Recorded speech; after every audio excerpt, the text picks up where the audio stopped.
Bonjour, mademoiselle. I couldn't help but notice you from afar. Your excessively wide-brimmed hat and blindingly colorful floral print skirt have captured my attention. Not at all unlike the countless youth of our nation taken prisoner of war by those damned crafty Germans. Will the Kaiser's tenacity ever cease to amaze? I expect not, madam. But what kind of turn-of-the-century Frenchman would I be if I were to pass over the opportunity of uncomfortably commenting upon your radiant, youthful, trusting beauty? Why, I would have to identify as French-Canadian forthwith, were this diem not carped. I'll have you know, through no small amount of prideful boasting, that you now converse with a brilliant inventor of some great note. Allow me to query about your knowledge of late 80s children's toys. By chance, have you ever been so smiled upon as to find yourself familiar with the smash hit, powered doohickey that goes by the name Bop It? Well, my sweet flower, not to toot my own steam whistle, but the great man who gifted that miracle to the world is miraculously the very same man, standing way too closely to you this very same lucky moment.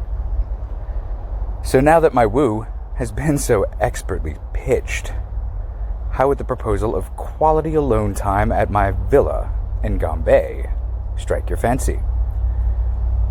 I believe on our arrival that you won't be able to resist the urge to melodically ponder that you think we're alone now.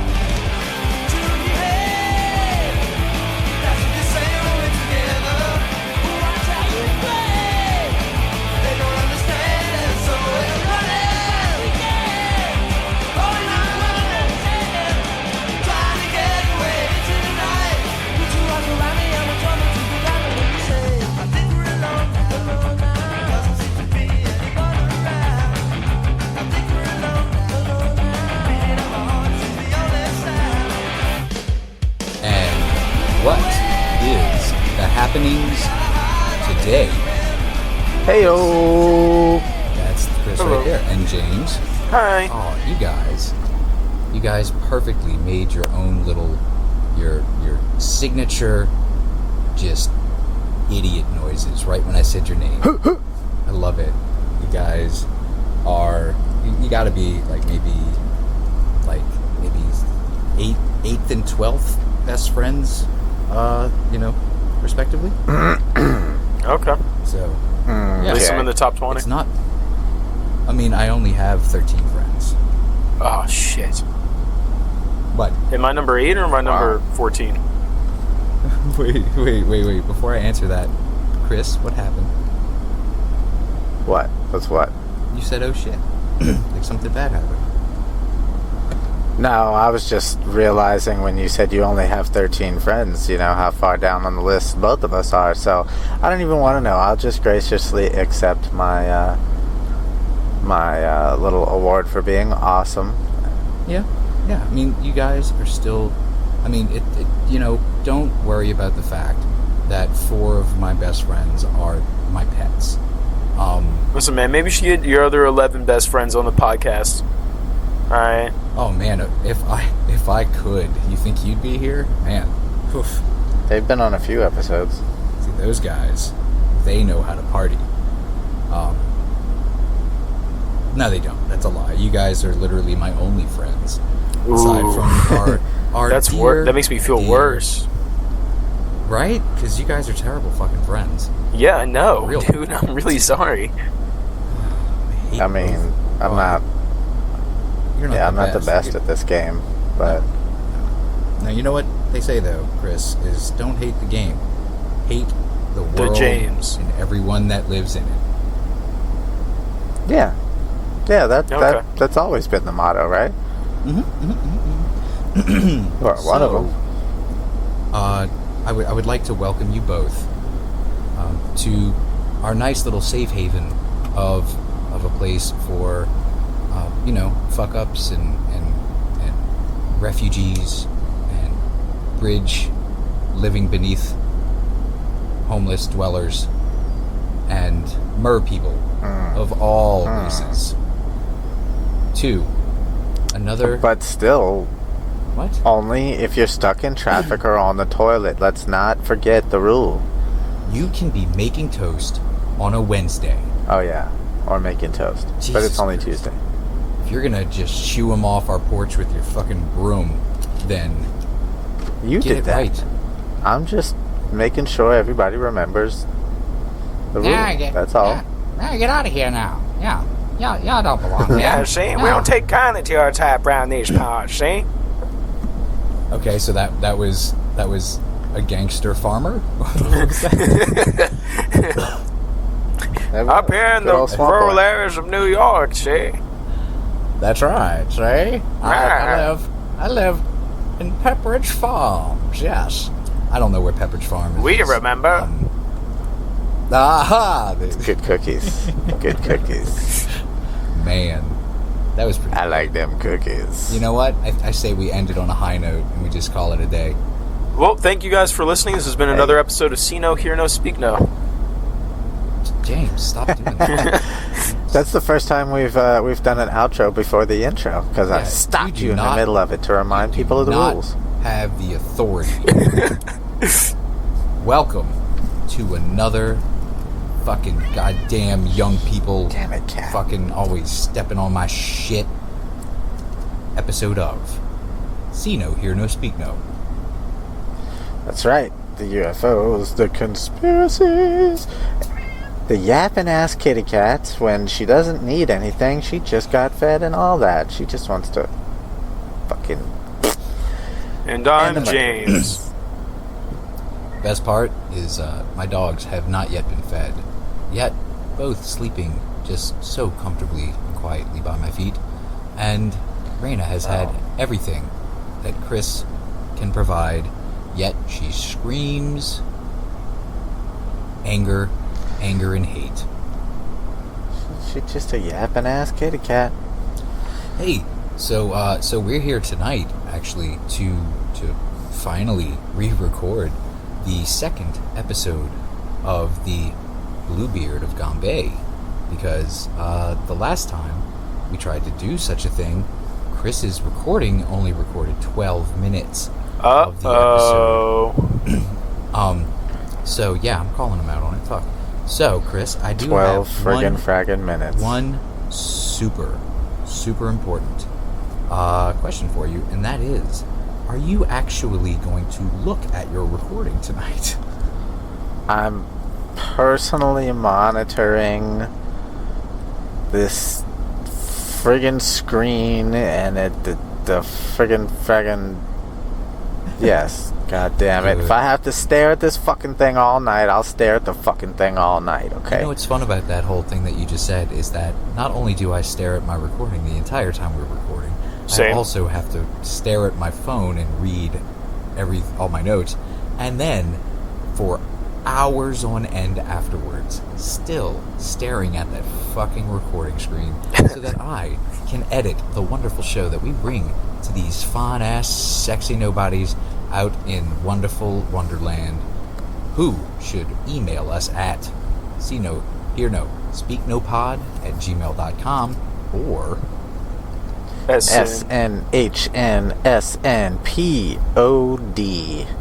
SNHNSNPOD@gmail.com, you bunch of bitches. I like how James tried to jump in there. Well, because you took a really long pause. I didn't know if you were waiting for one of us to say it. No, I was. That's Chris's line. And now you're just making me feel bad, and I'm gonna have to make another useless fucking email address just for you to say. I'm just like on the tail end of all of these traditions. The intros, the emails, everything. I'm just getting the scraps. We're You know going to what? call it James And at James. gmail.com. James What I have to Conan. say is, when you show up late to the party, you get used hookers. Oh, Ooh. that's rough. That's rough. So Is that what they say? I've I've heard him. I've heard just it. said it. I've heard him say it. Yeah, I've said it at least that one time. I just said it. Yeah. So Someone says it at it least. depends on So if you you're consider one me a of they, them. I suppose. I was going Where to say we you're last one of them. left huh? off with Always Henri wondered. Desiree Landry was, the cops were nipping at his heels after his final murder. One of his Bunch of Fucking heel nippers. One of his victims' sisters, or half-sister actually, became Super Cop Supreme. In that, she noticed that the cops weren't doing shit. They weren't gonna do shit. World War I was happening. Everyone was worried about that. All of the cops were just worried about, there's tons of young men dying, miles away on the front. And, so some ladies are missing. Whatever. We're not going to look for them. Fucking war. I can't even find my glasses. Besides, they're only women. Wow, James. Whoa! Who said that? Whoa, dude! Is there a fourth person in this call? That was crazy, dude. Who said Should I that? tell Hope that your girlfriend's not sitting next to you? She is, and she's staring at me. That's good. Stab him. Stab him good. Dabbed on her. Gross. Okay. So, does anybody else remember the other reasons why nobody gave a shit or nobody found him before this lady went all fucking Jean-Claude Van fucking split kicking awesome? Because he was a master of disguise? Yes, exactly. Master of disguise. Just as we spoke about, he had that. He had those glasses that he wore sometimes. Yep, the fucking horn-rimmed glasses. They fucking do it every time. And also, like we did touch upon in the Lost recording, during this time period, to be a master of disguise, all you had to do was be able to put two names together that weren't yours. Because who the fuck would know otherwise? That's right. Just look it up in their computers real quick. Very strange honor system. Exactly. You're like, no, my name is Pete Jimincha. And they're like, oh, well, you're not in our system. And I'll be like, what's a system? What? And how do This I is get on it? And how do you know 1950 I'm not France. on it? And that's when you scream, witch, as loud as you can, and you point at the person. And then they're burned at the stake. And you don't have to worry about it anymore. Dude, times were Sorry, so James, much simpler back in the day. God, I want to go back, man. I was born in the James. wrong generation, I tell you what. That's right. We know you've never experienced this, but there certainly was a time. There was a time before DNA testing. I mean, we technically had never experienced the whole before DNA thing, so... You shush it. I took it? What? You shush it. Oh, Anyway, shush it. there was a time, James. Spring chicken. I thought like a whole like lecture story was coming. I was about to sit Indian style, or I'm sorry, cross-legged on the floor. No. I Next decided to to the let fire. him slide.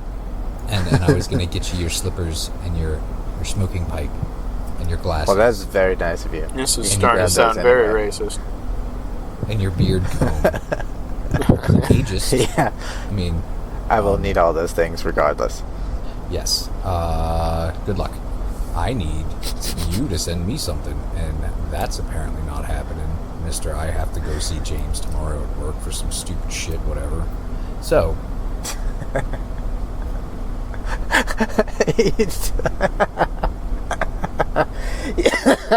Yes, he did. you're both idiots and you both suck, and that's why I love you so much. Oof. Right? I know. That's how life is sometimes, though, James. You'll It's learn. tough love. It's tough love. So, the other reasons being that his whole family, basically, I don't want to say they helped him every step of the way, because they certainly didn't, but they certainly did help. His sons, as we'll learn, were complicit in most likely some of the robbing of these women, if not certainly this after selling of their possessions when they went poofo vanish. And then his wife posed as some of these women to get at their bank accounts and wrote letters to people to be like, no, we're not dead, how about you, you know? Yeah, it's important to remember So- that, like, nobody in this story is innocent, really. Like, Well, I mean, except for the victims, the innocent victims. we don't know if they were innocent. We don't know if they also helped with the other wives. Like the girl that he killed before this one might have been helping him cover up other victims and That's shit. very true. Might have been helping the Germans. I get it. Well, what if The Germans. their money was dirty as well?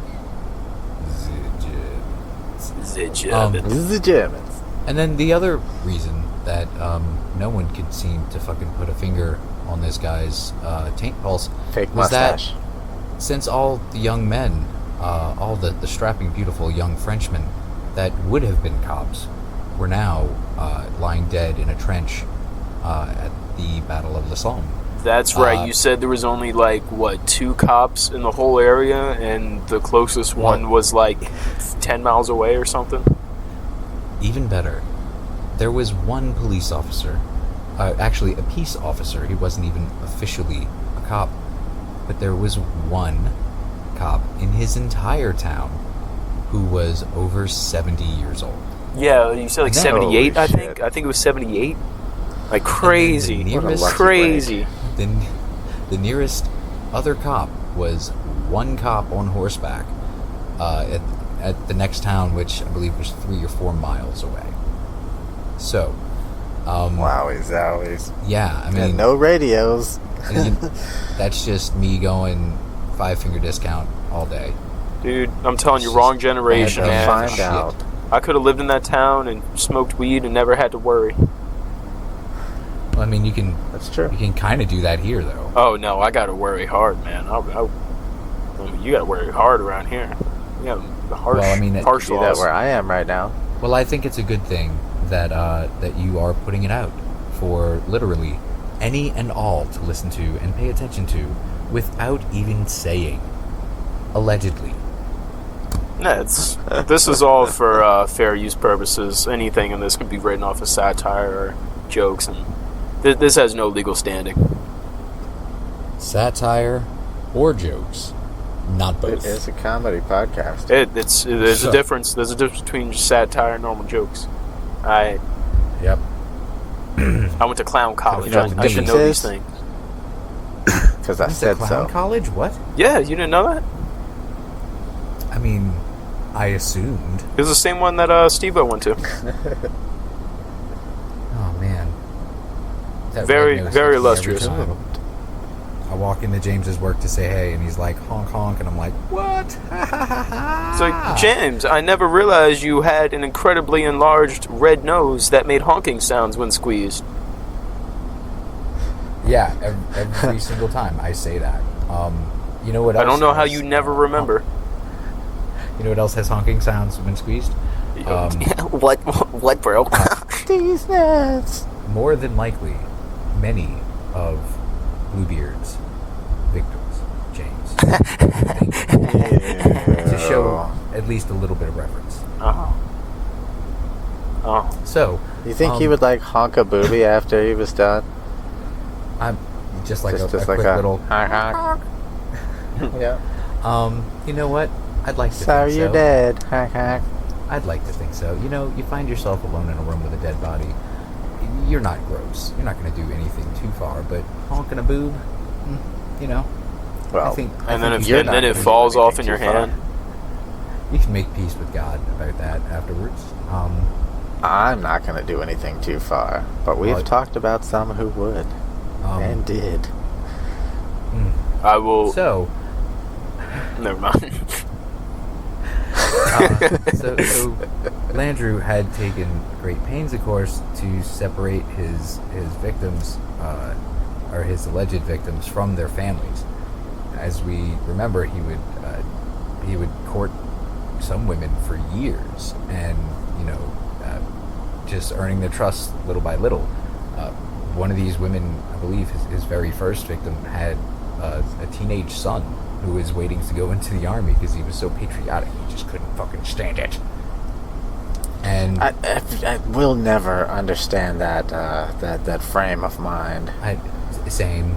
I'm like, is there like a hovel that I could hide in, like until it's all over? I'll be good there. Seriously. Just throw me some peanuts every day, and maybe like a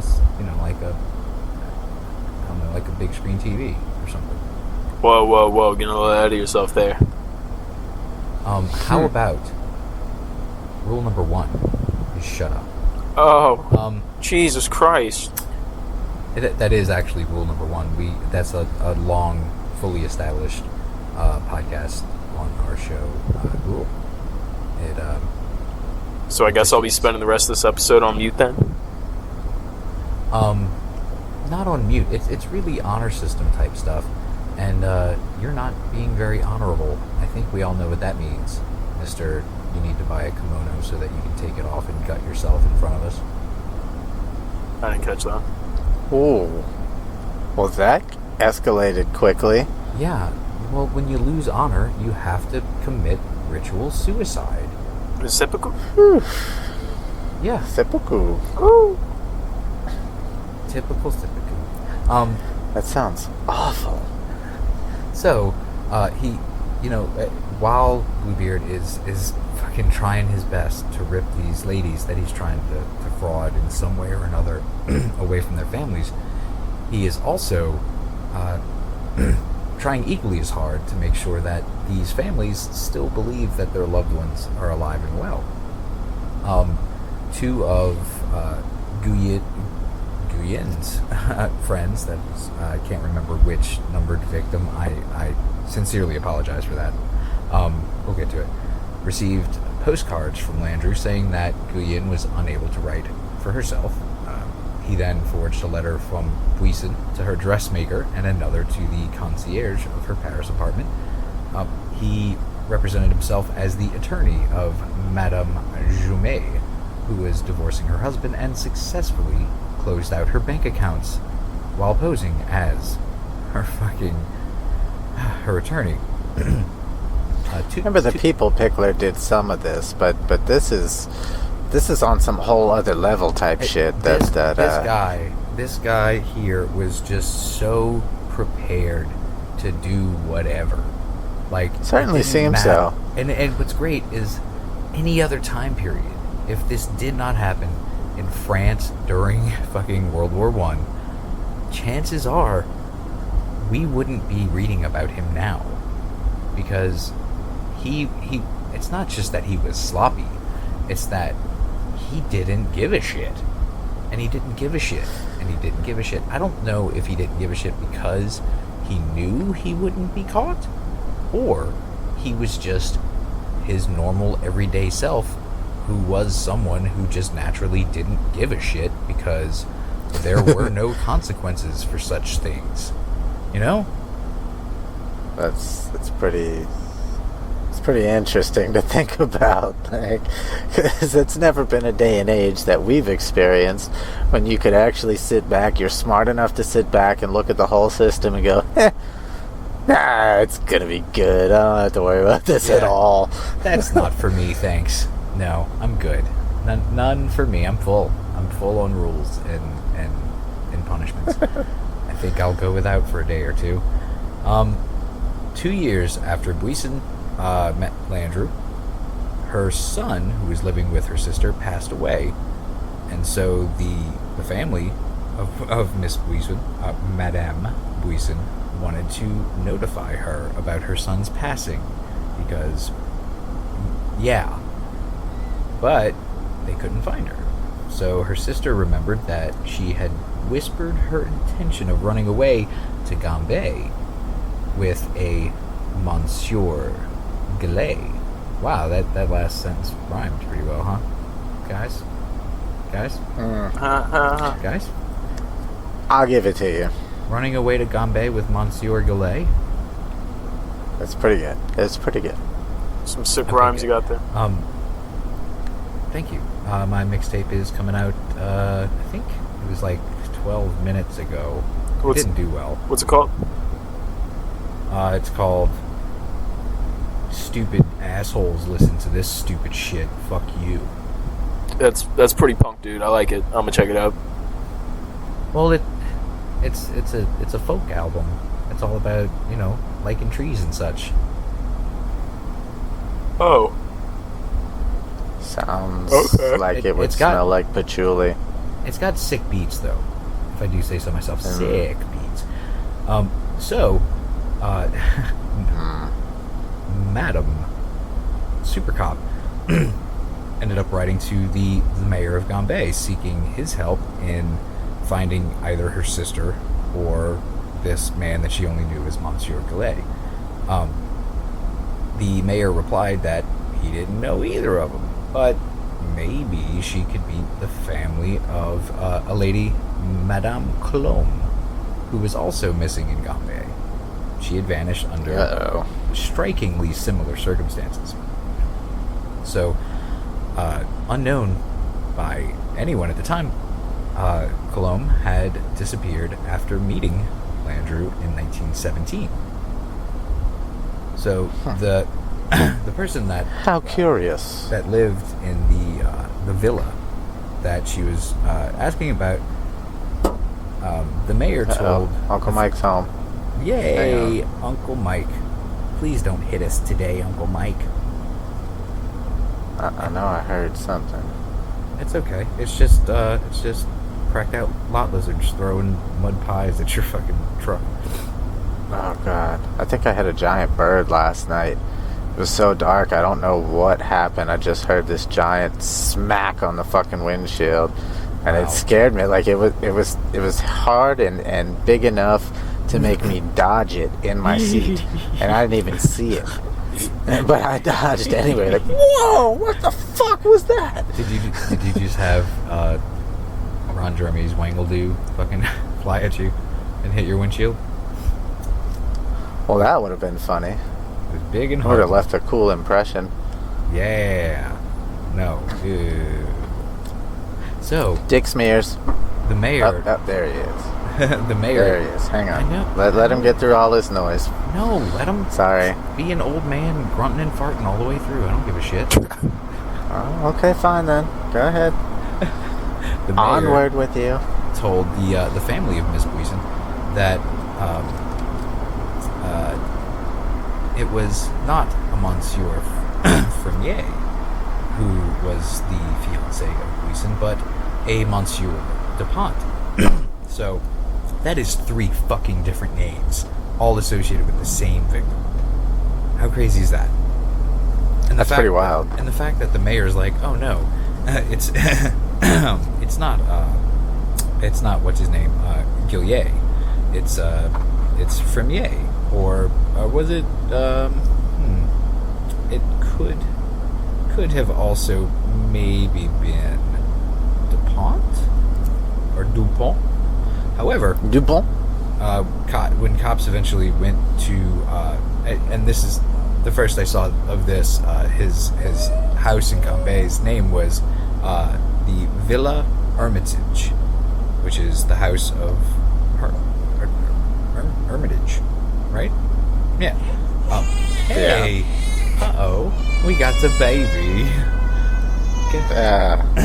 Got the baby crying. Wait, if we're quiet for just a second, she'll go back to sleep.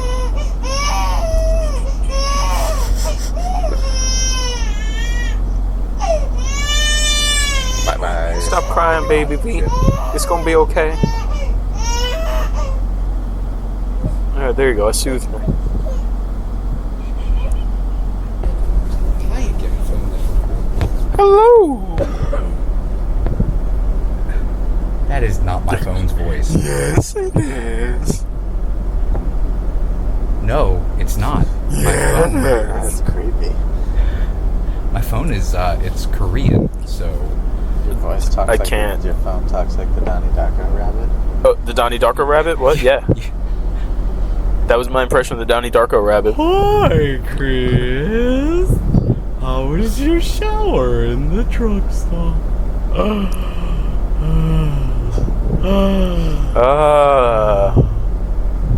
That's how I breathe. Let's continue the podcast. Hey. Rule number 1, motherfucker. So, Rule number 1, don't talk about Fight Club.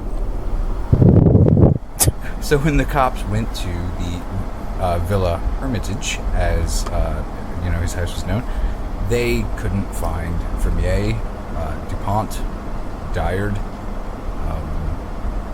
or Landry, because the villa was unoccupied. No one was there, but had recently been lived in. So, Mademoiselle... Chris, say it. You're better at French than I am. Said it right. Mademoiselle. Since when? Mademoiselle. Mademoiselle. Lacoste, who was Miss Marie... was Celestine, Buisson's sister, was like, I don't give a shit. I'm still going to find this motherfucker. She had seen him. Good. She knew what he looked like, as we maybe remember from the first episode, possibly. I don't remember if I said it then or just in the second.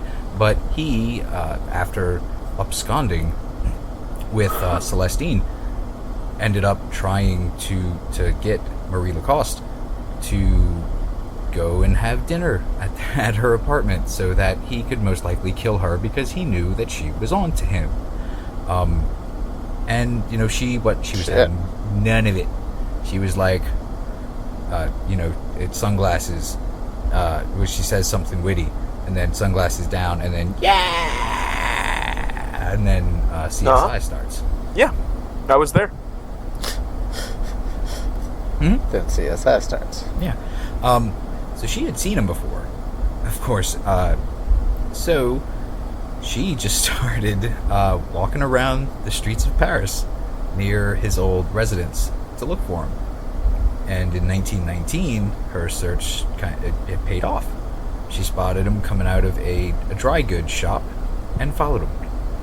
Dry goods are literally anything. Oh, anything. yeah. I know what dry world goods are. that is not wet. Anything. Wow. That's not wet. Yeah.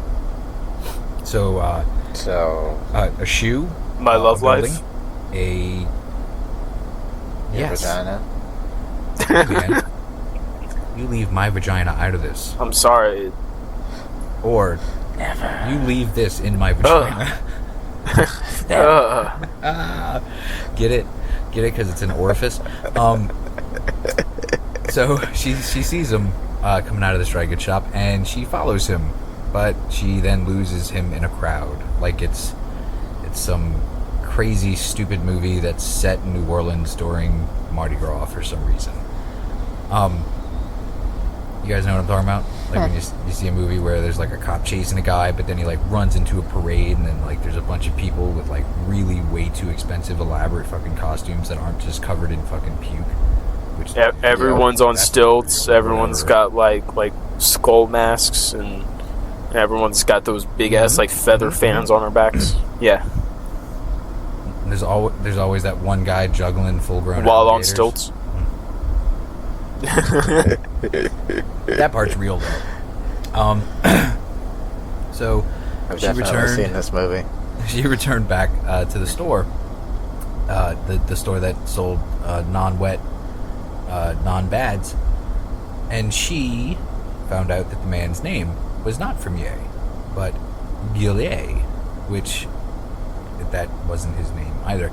But he lived in the Rue de Rochechouart,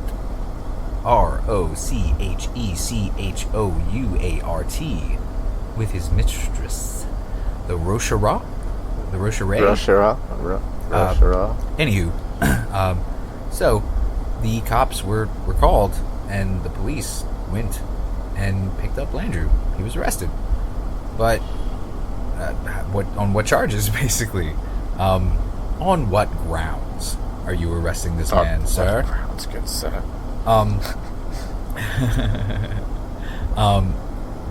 Well, they suspected him of murder, but they had no bodies. There was no evidence that he had killed anyone. And he was quite unwilling to discuss any particulars of anything with the authorities. So they then returned to Gambais, where they started a fucking seriously thorough search of his gardens. They were excavated. They were exasperated, looking for bones, but the only remains that they found were those of a pair of dogs hopefully it was that asshole's griffin dogs, because you can't be walking around strutting, just always showing off your griffin dogs and expect me not to want to bury Pointing his asshole in my face all the time. Man, that was the only part that I liked. They searched his old villa at Vernonier and came up empty as well. All they had to go on was a cryptic memorandum book where Landru had meticulously recorded his income and his expenses. But along with the multitudes of notes were a few names that authorities, as Chris would say, received 3/4 of a chub by seeing. That's right. On one page was the entry A. Cruchet, G. Cruchet, Brazil, Crozatier, Harv, and a bunch of names, basically, right? Buisson and French words. Buisson and Colum were missing, and the authorities soon learned the whereabouts of the Cruchets were also in question. So these are names of people that are not findable. So they suspected that this was just a written down list of his victims, but again, they had no proof that anyone was actually dead. And that, I mean, I guess that can be a problem if you're trying to say that man killed them. Kind of a problem, right? Yeah. I mean, I can make up something crazy like there's like this giant bearded man in the sky that makes us do everything, and then you could just be like, but there's literally no evidence of that whatsoever, so we can't arrest him. And I'm like, but he watches me masturbate, and you're like, well, stop inviting him into your bathroom. And I'm like, well, that's right. Maybe that's the only way I can get off anymore. Stop masturbating in your bathroom while he's in there. The thing porn does to you, I tell you, man. Oh man, the life of a porn. A porn? It's just Okay. like it would Fuck. everything would be See, sticky. James. Everything would just time. be sticky all the time. It's just ugh. I feel you. There Smells was a like time before free internet porn. smells like licorice. Ugh. I like me a good piece of licorice every Where now you and had to then. decipher. No one likes You had licorice. to I see some Decipher a licorice. booby I through the squiggly lick lines of that paper. licorice up and I eat it up. Okay, I don't know where you're going with this, but Chris was trying to tell you that pornography in our day was quite different because you had to buy it on pay-per-view, and we didn't do that. So, but if you didn't have pay-per-view, you could still hear everything perfectly, but the screen was scrambled, like but like you still totally could make stuff out. Fuck. So yeah, so that's why I have a very strange fetish of Etch-a-Sketch porn. Because literally no one can draw on an Etch-a-Sketch. I don't give a shit if you show me a masterpiece that's hanging up in some art house. Yeah. No one drew that. That was a gift from above. It was Todd. He lives on the top floor, and he did it, and then he dropped it, and now it's mine. And I'm So selling you're it. more open to the idea of an all-powerful entity bestowing some Etch-a-Sketch artwork onto the earth rather than someone could just draw in an Etch-a-Sketch? I mean, Todd's cool and all. I wouldn't call him all powerful. I mean, he works out on Wednesdays. Oh yeah? Where's he work out? He works out on Wednesdays. So, Man, me. at this point in the story, Landru is pretty confident in his thought that he couldn't be convicted of a murder without a body. Although, little known, such a conviction is actually possible under French law. Or was, or possibly, Sorry. even still is. I don't know. He kept silent and refused to talk with police. For 2 fucking years, the police investigated the disappearances of all his victims, and Landru never admitted to a goddamn thing. But slowly, they went through his ledger and were learning that each of the women within had met Landry through his marriage advertisements and then had disappeared. Interestingly, he recorded the purchase of one-way tickets from Paris to Gambais for each of his victims while marking round-trip tickets for himself. I just think that was like, he was like, yeah, these ladies, they don't know. I know. And I'm going to remember forever. Because journal, here I come. Le journal. Smooth That's- move. Journal, here I come. Gross. Bunch of fucking Franks everywhere with their sticky licorice flavored mustaches. Licky stickerish. That's nasty. Sticky licorice. The gardens in Gambais and Verlier, where his homes were dug up a few times, actually. They tried to link him to purchases of acids and other chemicals, but They tried to what? They what? They what? They tried to link him to the purchase of acids and other chemicals to do terrible things to people with, but they couldn't. My man knows how to party. Finally, Getting some ass. the neighbors of the house in Gambais told the authorities that there had often been noxious fumes that would emanate from his kitchen. The stove that Landry had installed shortly after his arrival in Gambais was inspected, and finally, some evidence of murder was uncovered. In the ashes, they found small bones, which were unmistakably human, as well as burned, but still recognizable fasteners of worn clothes of French women was also in there. He had disposed of his victims by burning their remains. No one still to this day knows how they were actually killed. But what happened to, Miss Colombe and Buisson, as well as 9 other people, was now starting to become a little clearer. So 2 years after his arrest, he was finally charged with 11 counts of murder, and he was set for trial. So, God damn.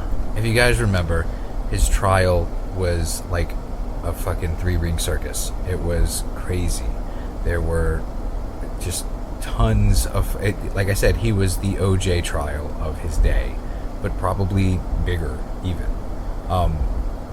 So he was arrested in April of 1919 at his home in Paris with his mistress, a 27-year-old named Fernand Sigret, whom he had picked up on an autobus in the city.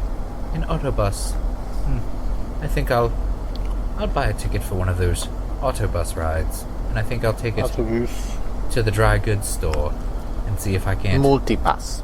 find one of those Les Journals to hook up with a Madame Sombrero to possibly You don't want to read that smut. strangle and burn. James, how hot was Madame Sombrero? Man? Bro. From a Think you 1 to get it. 10 rating, I'd smash. Yeah,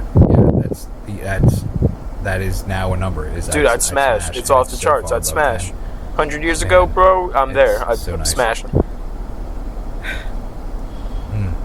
I'd do it today. You show me some bones and some people Alright. dust. and Let's we got go some- raid the we got some Parish good National times. Cemetery real quick.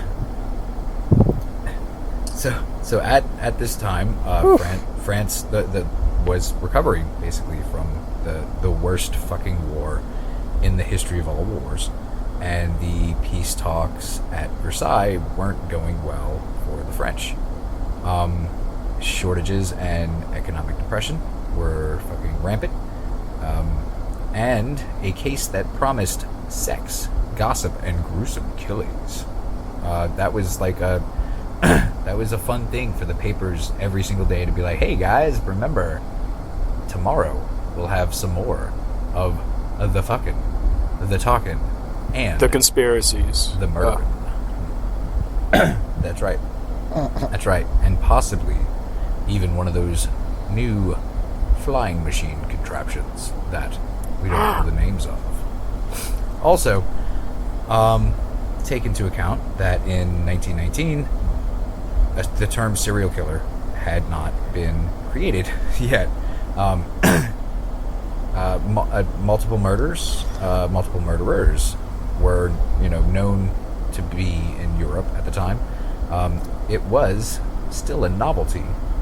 It says here in these notes, unlike present day, when the concept of a serial killer is as ubiquitous as a pickpocket was in the 19th century. I don't think it's that ubiquitous, right? Everyone knows what a serial killer is. Yeah, but can we equate them to pickpockets? Well, they're obviously on a different level as far as, intensity of crime. You know what? No, I like what it says. Fuck pickpockets. They are as bad as serial rapist murderers, yes. Put your hand in my pocket and take my I'd rather die because I fit your profile. That James gave me. Yeah. It's a bit of a stretch, but if you think of the times, I guess. Yeah. I mean... Perhaps all crime was equally as evil. I'm still not buying it. So, of course, they had the Jack the Ripper murders that were just 40 years prior to this. But in France, it was still fucking crazy to see one person that had killed so many that wasn't a German in charge of the army, Right. And the simple idea that a Frenchman, a Parisian, no less, could actually be doing this was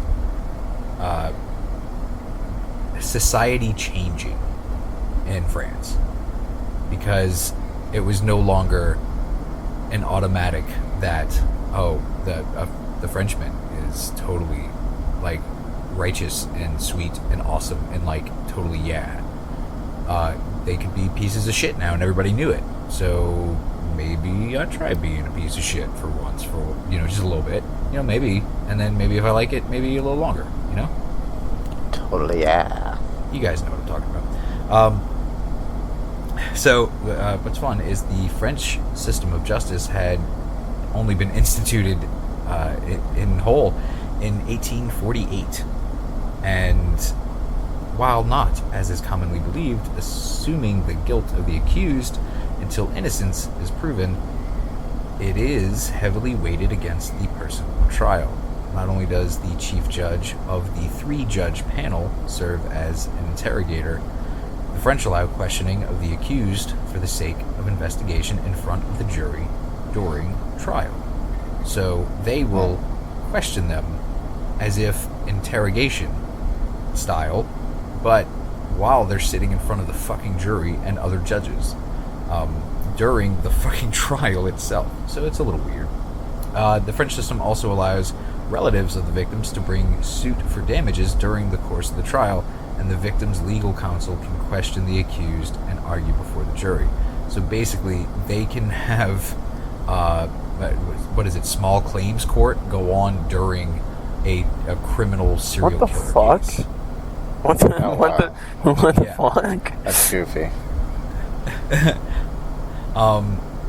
So Landry still believed that he couldn't be convicted without a body.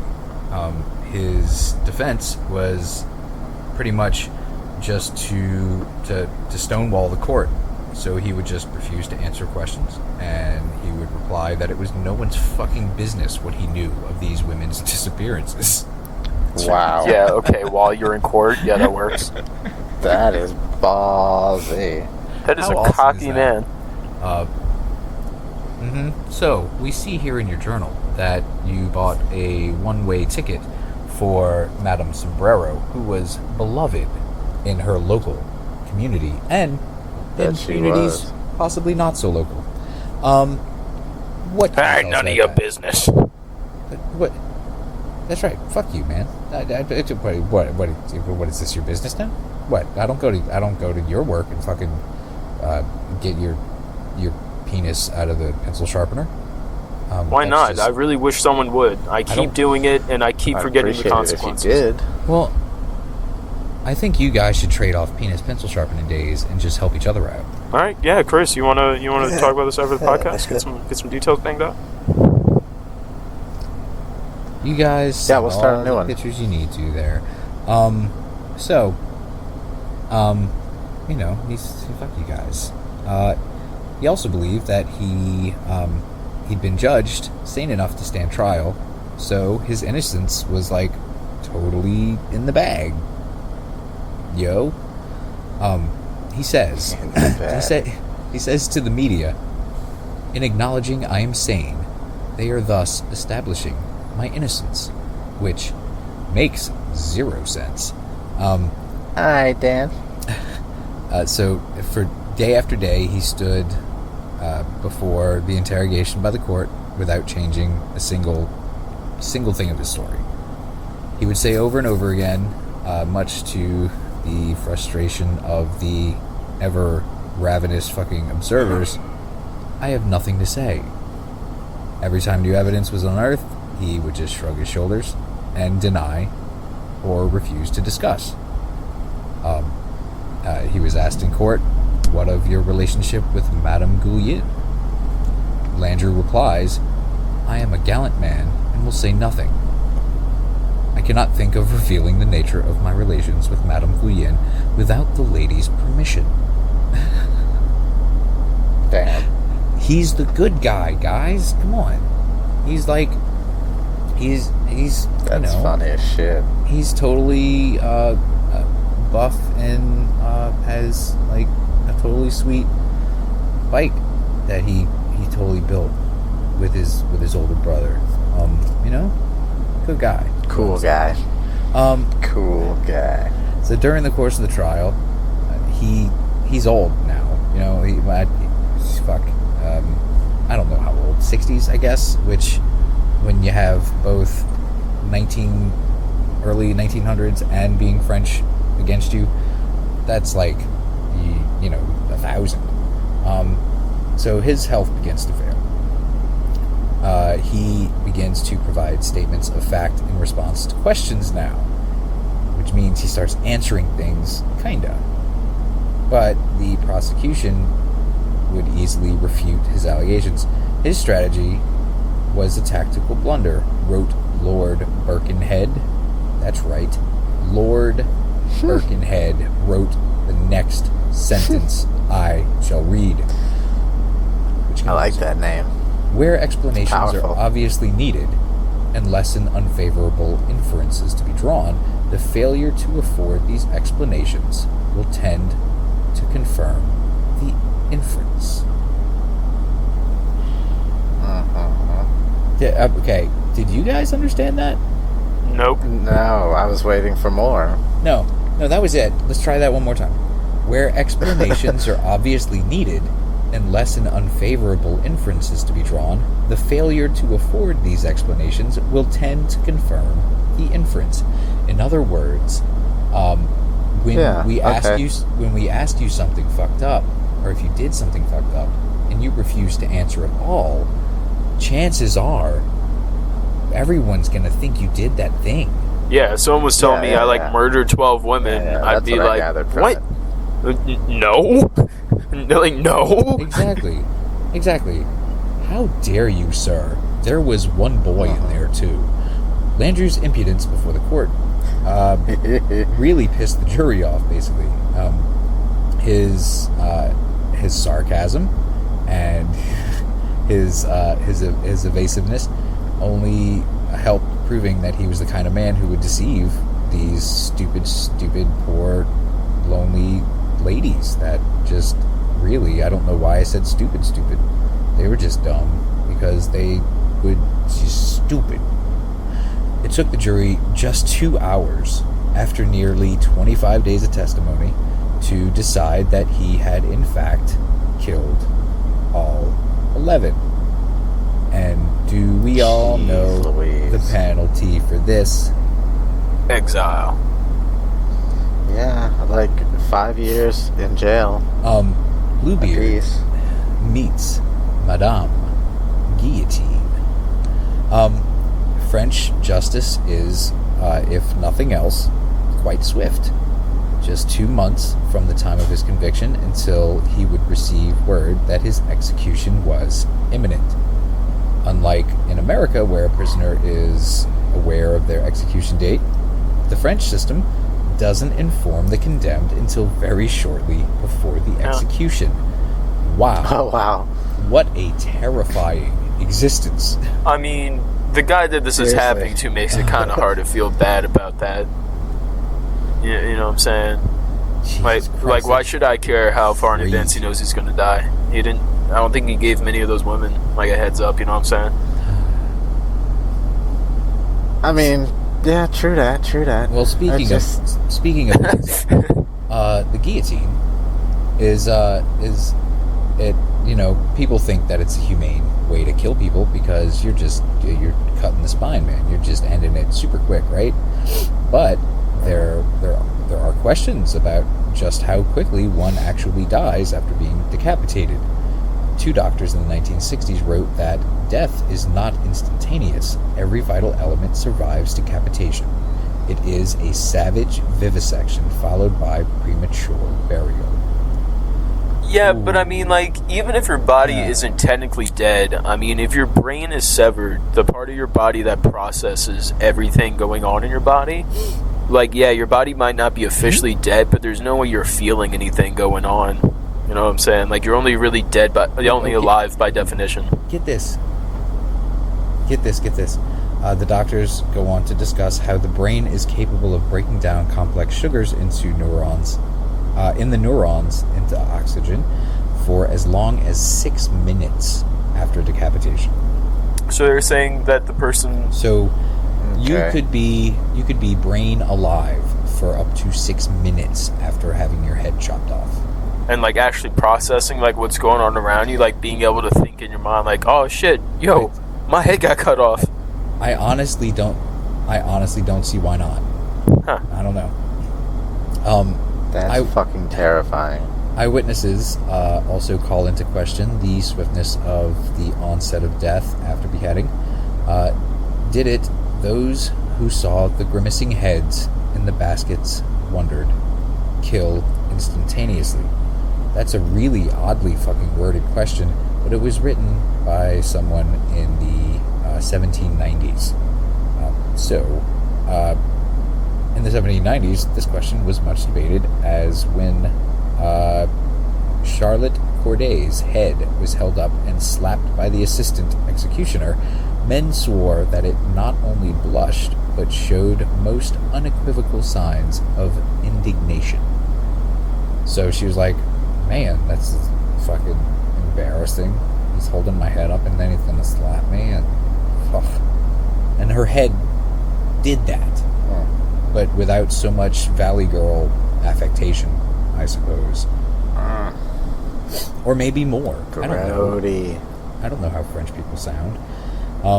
In an even more graphic account written in 1905, a French doctor experimented with the head of an executed criminal. Quote, the head fell on the severed surface of the neck. I was not obliged even to touch it in order to set it upright. Chance served me well for the observation which I wished to make. Here, then, is what I was able to note immediately after the decapitation. The eyelids and lips of the guillotined man worked in irregularly rhythmic contractions for about 5 or 6 seconds. This phenomenon has been remarked by all those finding themselves in the same condition as myself for observing what happens after the severing of the neck. I waited for several seconds. The spasmodic movements ceased. The face relaxed, the lids half closed on the eyeballs, leaving only the white of the conjuncta visible. It was then that I called in a strong, sharp voice, "L'anguille!" I saw the eyelids slowly lift up without any spasmodic contractions. I insist advisedly on this peculiarity, but with an even movement, quite distinct and normal, such as happens in everyday life with people awakened or torn from their thoughts. So in other words, dude was like going to death sleep just the dude's head, whatever, and then he like yelled at it, and the eyes opened up as if startled from sleep. Wow. He continues. Next, Languille's eyes very definitely fixed themselves upon mine, and the pupils focused themselves. I was not, then, dealing with the sort of vague, dull look without any expression that can be observed any day in dying people to whom one speaks. I was dealing with undeniably living eyes, which were looking at me. At several seconds, the eyelids closed again, slowly and evenly, and the head took on the same appearance as it had before I called out. It was at that point that I called out again, and once more, without any spasm, slowly, the eyelids lifted, and undeniably living eyes fixed themselves on mine, with perhaps even more penetration than the first time. There was a further closing of the eyelids, but now less complete. I attempted the effect of a third call. There was one further movement, and the eyes took on the glazed look which they have in the dead. I have just recounted to you with the rigorous exactness what I was able to observe. The whole thing had lasted 25 to 30 seconds. So, that is gross. So peoples that gets their heads chopped off and such as they still like alive and shit for a whiles. That's awful. And well, you know, regardless of the awfulness, or irregardless of that not being a word, in February of 1922, Landru was brought before the guillotine. He bade farewell to his attorneys and presented them with some artwork that he had drawn while in prison. They looked inside the frame. His attorneys would have found, or had they looked inside the frame, his attorneys would have found a written confession from Landru admitting his crimes and the means by which he disposed of the bodies, but it wasn't discovered until nearly 50 years later. He declined to hear a mass, and he rejected the traditional glass of brandy from his jailer. Landru indignantly refused to make a statement, saying the very question was an insult. He stood before the guillotine, which had been the preferred form of execution in France since its revolution a little over a century before.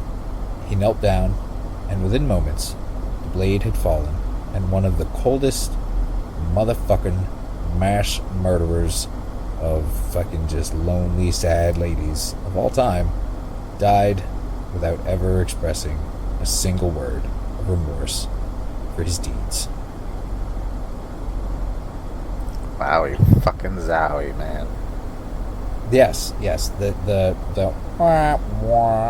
fucking the trombone is that was perfect. That was the right reaction for the story, James.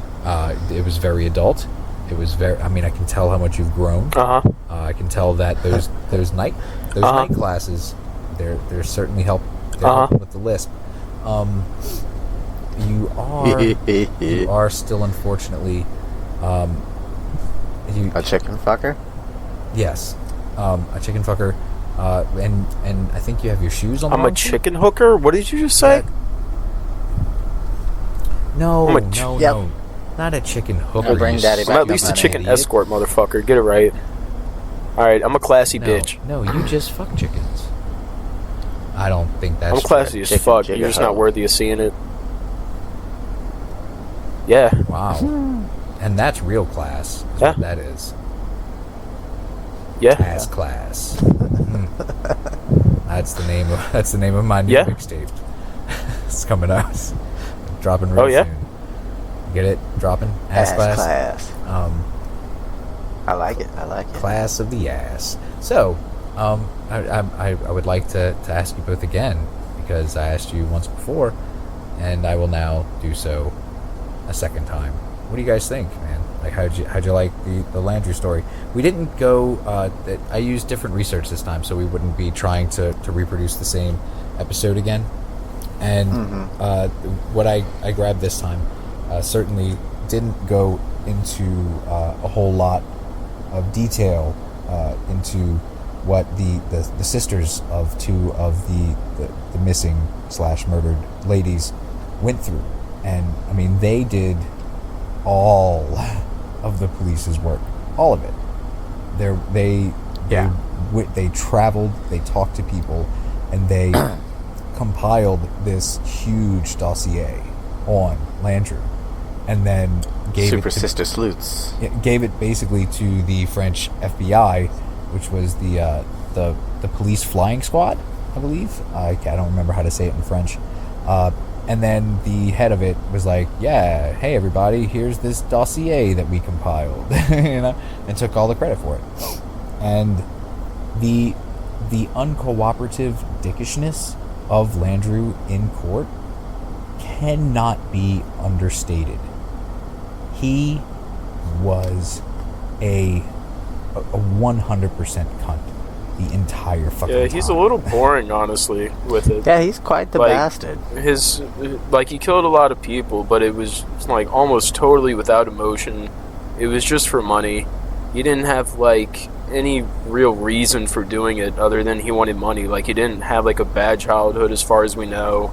He didn't have some tipping point in his life. And then during the court case, he's not even acting crazy or anything. He's not even being entertained during a court case. He's just like, nope, fuck you. Yeah. Nope, not saying it. Nope. But there were crazy things about the trial. Like the fact that some of the ladies that he disappeared were not only not wealthy, they were damn near destitute. Some of these ladies had zero money. Which I would then think, like, he did say, hey, I met this one lady because she wanted me to sell her furniture or whatever. So maybe that's true. Maybe it's true that this lady wanted him to sell the furniture. And then when he did so, instead of giving her the money from the furniture sales, he then just absconded even with the furniture and the money. And she was like, hey, I don't think I really agree with you doing that very much. And he was like, well, hey, how would you like to take a one-way train ride to my beautiful mansion in Gambais? And she was like, I think I would like that very much. Thank you very much. Yes, I would love to take a train ride. And he's like, yeah, you would. How would you like a knife in the stomach real quick?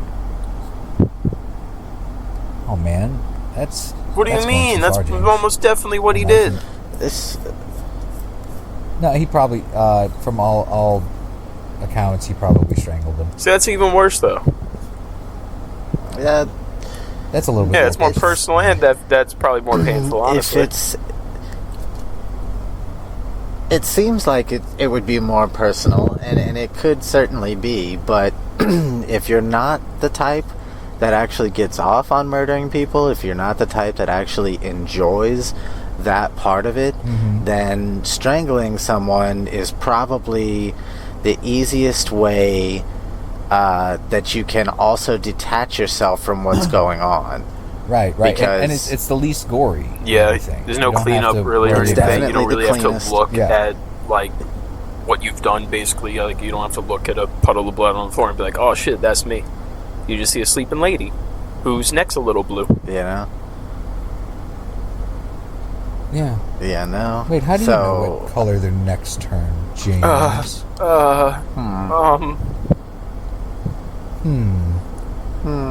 It was right of me to call the FBI and tell the Flying Brigade things that I made up about what you're doing, and that they'll be at your house tomorrow at 7. Great! I'll make cookies. Oh, what? You'll make cookies for them, but not for put on some tea and make some cookies. Hey. It's nice to have company, and yet you know. You wonder why rule number 1 was created. My memory's not too great. Okay. Rob's shenanigans as well. So, I'm glad that we got this done, Chris. Is your recording still recording? It most certainly is. Yes! Oh, man. Yes. The whole time. The terror sweat has subsided. So sweet. And also, guys, we have to get together soon, because I told you two what my next episode is going to be about. And boy, is it not an easy one to listen to. And that is all I will give you until next time we meet on another. Man, he really did just strangle those ladies, steal all their money, and throw their bodies in his oven, and then toss their bones maybe somewhere, like a lake, I guess, maybe. Episode of See No, Hear No, Speak No. The UFOs, the conspiracies, this guy was quite the bastard indeed. And he came with the Midas. Oh, the Midas. Yeah, he did. And I'm sorry, I was abiding by rule 1. And James. oh man, come on, rule I'm one. blaming on Jason. It's not a real rule. It's just like a hey, shut up already. And hi, I'm James. Jason. Jane and James Conan is a person for sure, I think. Could be 6 raccoons that stole some guy's skin and beautiful hair. It's entirely possible. Time will tell. Time and the vivisection I have planned tomorrow at 7 will tell. Mwahahahahaha, indeed. And countdown 3, 2, 1. Good night, children of the sun. Night.